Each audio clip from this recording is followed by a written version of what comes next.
সবার খিদা লাগতেছে, স্বীকার করুন।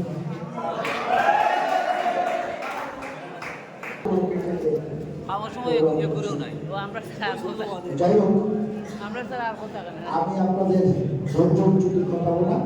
এরপরে আমাদের ছোট্ট একটি আনুষ্ঠানিকতা আছে। তো আমি খুব দ্রুত সময়ের মধ্যে আমি দুটি কথা বলে শেষ করবো। আমাদের কাছে উপস্থিত আছেন আমাদের কেন্দ্রীয় সংসদের সিনিয়র সহসভাপতি ইয়াসিন আলী, সহসভাপতি ফখরুল ইসলাম বাবু, সহসভাপতি ডাক্তার জাহিদুল কবির, যুগ্ম সাধারণ সম্পাদক রিয়াজ আব্দুল মাসুদুল্লাহ, সহসাধারণ সম্পাদক মিজানুর রহমান, আমাদের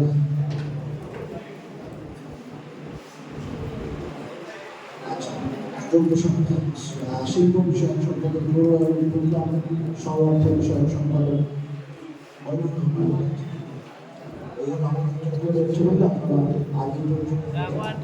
আমাদের কাছে উপস্থিত আছেন। আমাদের আপনাদের কাজ আমারও আমরা একসাথে ছাত্রদল দেখেছি। আমার খুব কাছের বড় ভাই সিলেট জেলা বিএনপির বিপ্লবী সাধারণ সম্পাদক অ্যাডভোকেট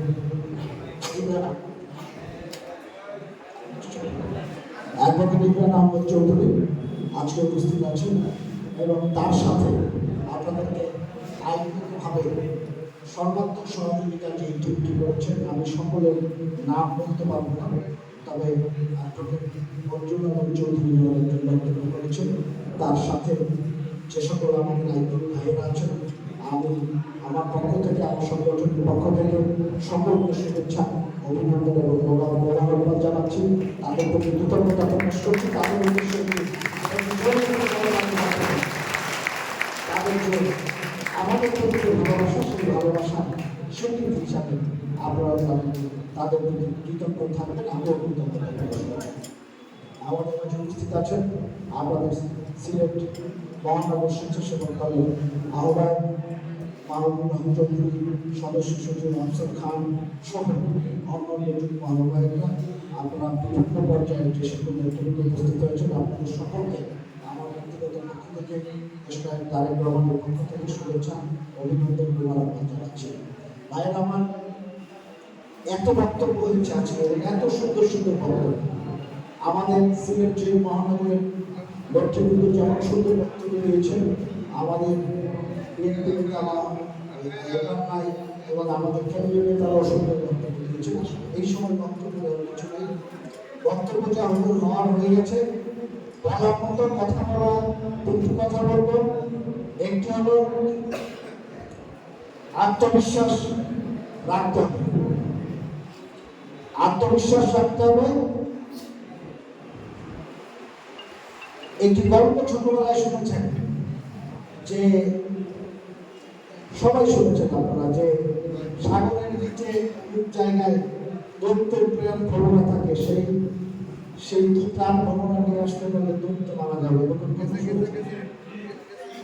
তো এই আওয়ামী লীগ সরকারের দুজন প্রাণ ভ্রমণা ছিল, একজন হলো জমিরুল আজিজ, একজন হলো লক্ষ্মী আহমেদ।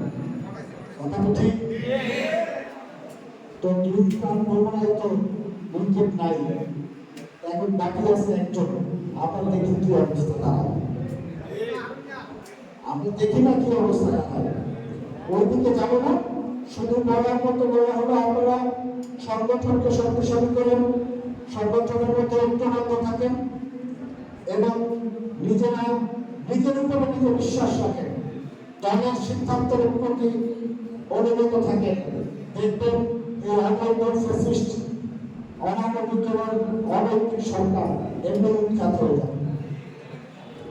আর যেটি কথা বলবো সেটি হলো, আপনার সব কথা আলোচনা হয়ে গেছে, একটি কথা একজন আলোচনা করেছে, আমি তারপর বলব। সেটি হলো আমাদের গত মাসের 24-25 তারিখে বাংলাদেশের সবগুলো পত্রিকায় রিপোর্ট করেছে। ইয়াসিন ভাই কথা উল্লেখ করেছেন, ভারতীয় 527টি খাদ্যদ্রব্য ক্যান্সার উৎপাদন করা হয়েছে এবং এই পণ্যগুলো ইউরোপের বাজারে নিষিদ্ধ ঘোষণা করা হয়েছে। এমনকি আমাদের পার্শ্ববর্তী দেশগুলো যেমন আমাদের খুব কাছাকাছি শ্রীলঙ্কা, ভুটান, নেপাল, তারাও এগুলো বিষয় করছে। আমাদের বাংলাদেশের মানুষের স্বাস্থ্যের প্রতি আমাদের সচেতন থাকতে হবে, নিজেদের স্বাস্থ্যের প্রতি সচেতন যেমন থাকতে হবে, তেমনিভাবে আরেকটি কথা হচ্ছে ঠিক, আমাদের দেশের মানুষের অধিকার হরণ, গণতন্ত্র হরণের পেছনে, আমাদের এই খুন সহ অসংখ্য নির্যাতনের পেছনে সরকারকে অবৈধভাবে রাষ্ট্র ক্ষমতায় টিকিয়ে রাখার জন্য এই পার্শ্ববর্তী দেশের ভূমিকা অনেক। তো সব মিলিয়ে আমাদের আহ্বান থাকবে, আপনারা নিজেরা সচেতন হন, পরিবারের সদস্যদেরকে সচেতন করুন এবং আপনাদের প্রতিবেশীদেরকে সচেতন করুন। জনস্বাস্থ্যের জন্য হুমকি, জনস্বাস্থ্যের জন্য ক্ষতিকর, ক্যান্সারের উৎপাদনপ্রাপ্ত এসব ভারতীয় খাদ্য এবং ঔষধ এগুলোকে না বলবেন, সর্বোপরি ভারতীয় দ্রব্যকে আমি বর্জন করার জন্য আপনাদেরকে অনুরোধ